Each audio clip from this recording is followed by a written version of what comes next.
자, 이 습관이 너무나도 중요합니다. 엘리 제사장의 아들 그 홈리와 비느하스의 잘못된 습관으로 인해서 그들이 성경에 처음에 나오는 단어의 불명예를 얻게 됩니다. 그게 뭐냐면 불량자다라는 거거든요. 불량자가 되었고 결국은 하나님 앞에서 죽임을 당하는 그러한 일을 겪게 됩니다. 왜냐하면 잘못된 습관이 있었기 때문에 그래요. 또 요시야 왕, 자, 유다의 마지막 시대를 풍미하는 그 요시야 왕이 있는데 요시야 왕의 아들들이 왕이 됐거든요, 마지막에. 그런데 하나같이 다 하나님께 불순종을 해서 망했어요. 그 망한 이유가 뭐냐면 어려서부터 하나님의 목소리를 청종치 아니함이 내 습관이다. 하나님의 말씀을 청종치 아니하는 습관이 있었기 때문에 그들이 망하는 그런 모습이 나옵니다. 잘못된 습관 때문에. 그래서요, 우리가 정말 이 습관을 가져야 돼요. 신앙생활에 있어서도 그냥 하는 것이 아니고 신앙생활에 습관이 있어야 되잖아요. 자, 방금 읽은 말씀을 보면 누가복음 2장 51절에서 52절의 말씀에 보면 예수께서 한 가지로 나사렛에 이르러 순종하여 받드시더라. 예수님은 하나님이신데 부모에게 순종하셨거든요. 왜냐하면 예수님에게는 순종하는 습관이 있으셨어요. 예수님의 좋은 습관이 많이 있잖아요. 사실 예수님은 부모님께 순종을 했고 이 순종의 습관이 십자가의 순종까지 이어졌습니다. 부모에게 순종하는 것은 너무나도 중요해요. 부모에게 순종하는 사람이 하나님께 귀히 쓰임을 받았습니다. 내 아들아, 내 아비의 명령을 지키며 내 어미의 법을 떠나지 말라라고 하신 말씀처럼 예수님도 그랬던 것처럼 부모님에게 순종해야 돼요. 요셉을 보세요. 아버지의 심부름을 갔잖아요. 그래서 아버지의 말을 듣고 순종하다가 결국은 애굽의 총리가 됐습니다. 또 사울도 아버지 암나기를 찾으러 갔다가 기름 부음을 받았잖아요. 그리고 다윗도 아버지의 심부름을 갔다가 골리앗을 죽이게 됐어요. 전부 다 그 부모의 말에 순종했던 믿음의 선진들입니다. 또 여호수아를 보면 여호수아는 모세에게 순종하면서 하나님께 대해 순종하는 법을 배웠어요. 먼저 눈에 보이는 질서에 순종을 했죠. 눈에 보이는 질서에 순종을 하다 보니까 눈에 보이지 않는 하나님께 순종으로 순종할 수 있는 그런 모습이 됐잖아요. 보이는 사람을 사랑하지 않는 이가 보이지 않는 하나님을 어떻게 사랑하겠느냐라는 말씀처럼 자, 순종을 했던 거예요. 그리고 또 예수님께서 보면 성경을 읽고 가르치시는 습관이 있었어요. 자, 누가복음 4장 16절.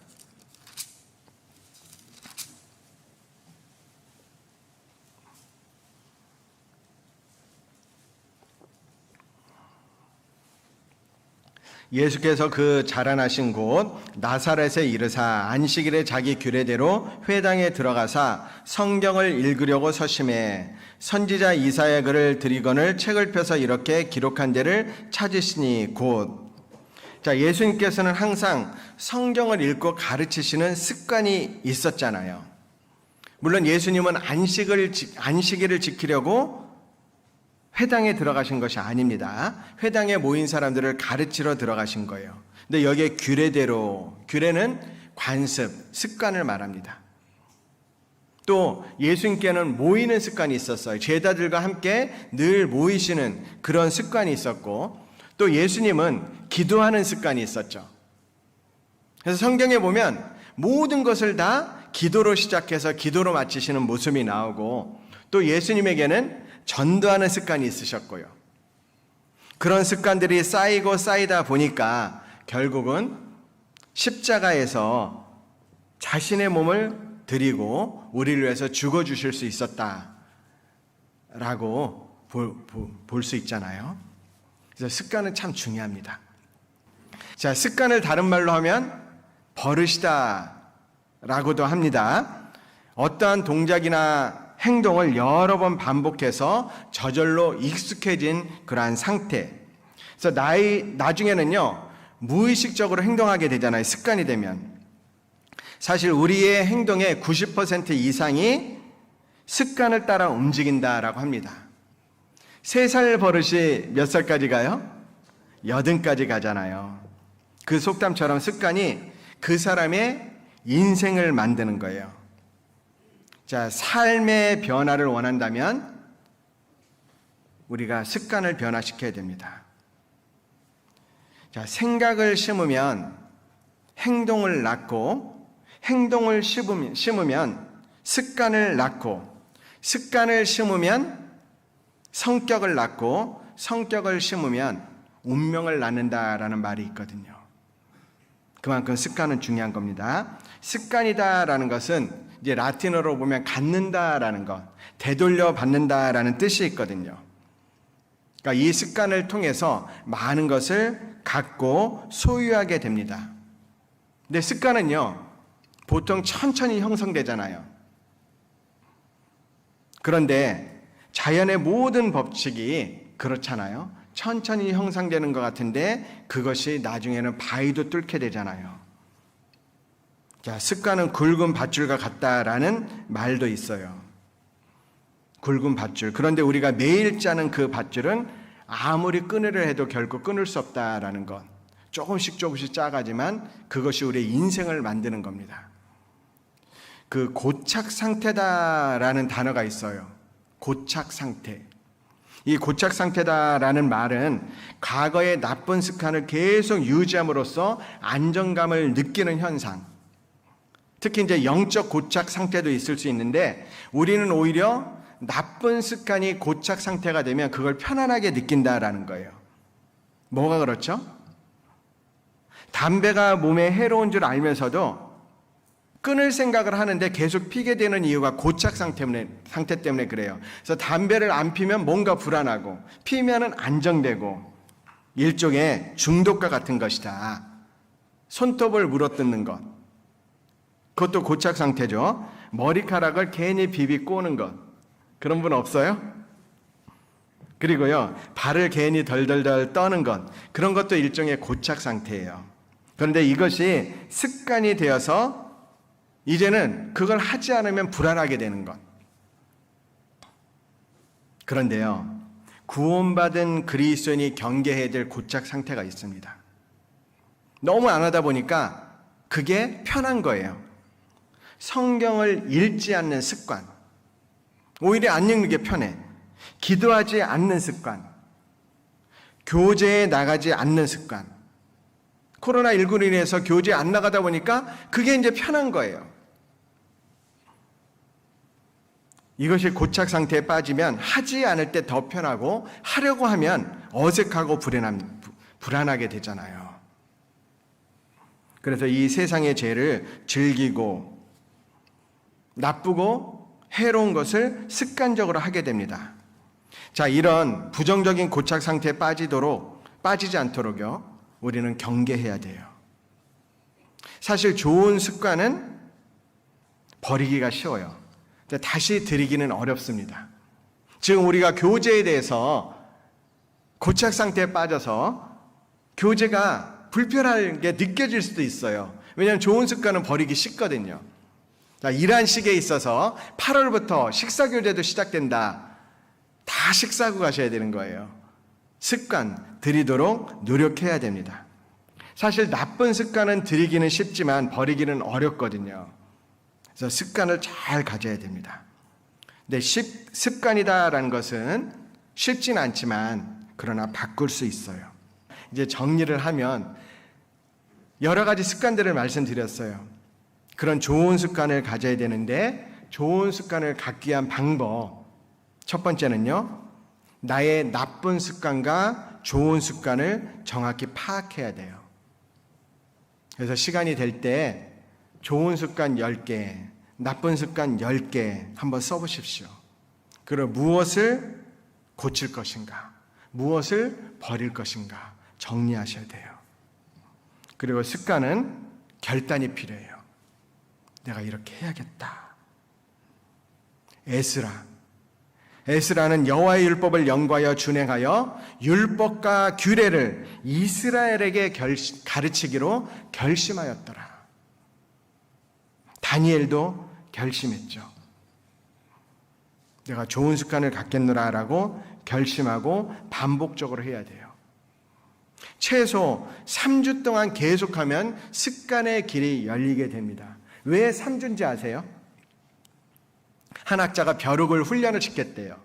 그래서 이 벼룩이 보통 높이 뛰잖아요. 높이 뛰는데 중간에 하나의 방해물을 놓은 거예요. 그랬더니 뛰니까 여기 부닥쳐요, 안 부닥쳐요? 계속 뛰면서 부닥치니까 나중에는 이걸 치워도 그 높이만 뛰더래요. 더 높이 안 뛰고. 그렇게 훈련시키는데 3주가 걸려서 사람은 벼룩보다 나니까 한 3주 정도 훈련하면 당연히 습관이 되겠지라고 해서 시작이 됐대요. 물론 다른 연구도 있었지만 여기 혹시 벼룩보다 못한 사람 있나요? 자, 3주 동안 하면은 습관이 돼요. 그리고 그것이 3개월이 지속이 되면 완전 습관이 된다라고 합니다.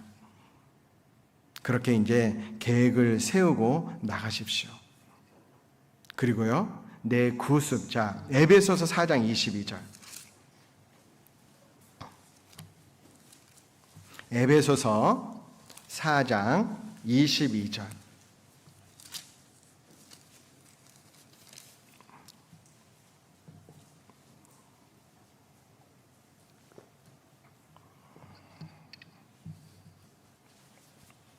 (22절에서) (24절까지) 같이 읽겠습니다. 너희는 유혹의 욕심을 따라 썩어져가는 구습을 좇는 옛사람을 벗어버리고 오직 심령으로 새롭게 되어 하나님을 따라 의와 진리의 거룩함으로 지으심을 받은 새 사람을 입으라. 벗어버리고 새롭게 되어 선택의 문제입니다. 먼저 벗어야 돼요. 옛사람을 버리고 새 사람을 입기 위해서는 먼저 구습을 버려야 됩니다. 잘못된 습관을 버리고 거룩한 습관을 익혀야 돼요. 그러기 위해서는 목표를 정하고 우선순위를 분명히 정해야 됩니다. 자, 여러분, 제가 한번 여쭤볼게요. 중요한 일이 있고 급한 일이 있을 수 있어요. 어떤 일은 중요한데 덜 급해. 어떤 일은 중요하고 급해요. 어떤 일부터 하시겠습니까? 네? 중요하고 급한 일 먼저 하겠죠. 그래서 신앙적으로 망하는 거예요. 우리가 사람적인 생각으로 중요하고 급한 건 다 신앙과 좀 떨어져 있는 것들이에요, 보면. 잘 생각해 보십시오. 신앙적인 건 중요한데 나중에 해도 되겠지라는 생각이 있어서 신앙의 길이 멀어지는 거예요. 함정입니다. 한번 보세요. 신앙적이고 진짜 인생 전체에서 봤을 때 중요한 거는 우리 마음속에 급하게 여겨지지 않아요. 삶의 우선순위를 뭘로 가져야 됩니까? 신앙적인 것. 신앙적인 것은 때로 우리가 볼 때 급하지 않게 느껴지는 거예요. 맞죠? 그렇게 삶의 우선순위를 가져야 돼요. 성경 읽는 것 중요해요. 그런데 나중에도 될 것 같은 급하지 않은 것처럼 느껴져요. 기도하는 것 중요해요. 그런데 지금 당장 안 해도 될 것 같아요. 그렇지 않습니다. 우리의 마음속에 신앙적인 것을 먼저 선택하기 위해서는 급한 것보다도 신앙적인 게 먼저구나 생각하셔야 돼요. 그리고 부지런하게 나가야 됩니다. 자, 마지막 말씀으로 하겠습니다. 로마서 12장 11절.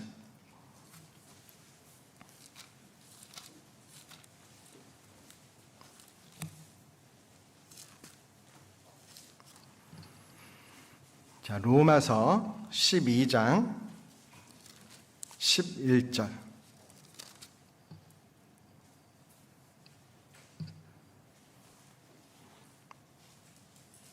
같이 읽겠습니다. 부지런하여 게으르지 말고 열심을 품고 주를 섬기라. 자, 그리스도인은 부지런해야 됩니다. 부지런함의 습관을 가져야 돼요. 부지런하라. 부지런하는 생명체 중에 뭐가 있죠? 개미. 게으른 자여, 개미에게로 가서 그 하는 것을 보고 지혜를 얻으라. 개미들은요, 굉장히 부지런하잖아요. 항상 움직이잖아요. 근데 자기들에게 명령하는 상대가 없는데도 스스로 알아서 부지런해요. 여름에 겨울 양식을 준비하잖아요. 그리고 그 나름대로 질서와 역할이 있고, 그리고요, 얼마나 부지런하고 얼마나 성실한지 자기의 몸무게의 50배 이상을 운반할 수 있대요. 그리고 다른 개미에게 먹이를 제공을 하고, 이유 없는 싸움은 절대 안 한답니다. 그리고 집단 생활, 모여 있잖아요. 그 부지런한 개미를 보고 나는 개미보다 못한 사람이 되면 안 되겠다라는 생각을 가지고 부지런해야 돼요. 부지런하라. 바쁜 꿀벌에게는 슬퍼할 겨를이 없다라는 격언이 있잖아요. 사실 바쁘면 죄 지을 시간도 없어요. 다윗이 죄를 지었던 이유가 다 전쟁터에 나가 있는데 혼자 한간 시간을 가졌잖아요. 부지런해야 돼요. 바빠야 돼요. 계획을 세워서 좋은 습관을 들이게 마음을 쏟아야 됩니다. 그럴 때 우리에게 좋은 습관이 생기고, 그래서 남은 인생을, 이제는 갈릴리 성경학교 졸업하잖아요. 오늘 148명이 졸업이 됩니다. 나머지 인생은 졸업했으니까 끝입니까? 아닙니다. 이제부터 출발입니다. 무엇을 가지고? 좋은 습관을 가지고. 그러한 시간들이 되길 원합니다. 기도하고 마치겠습니다.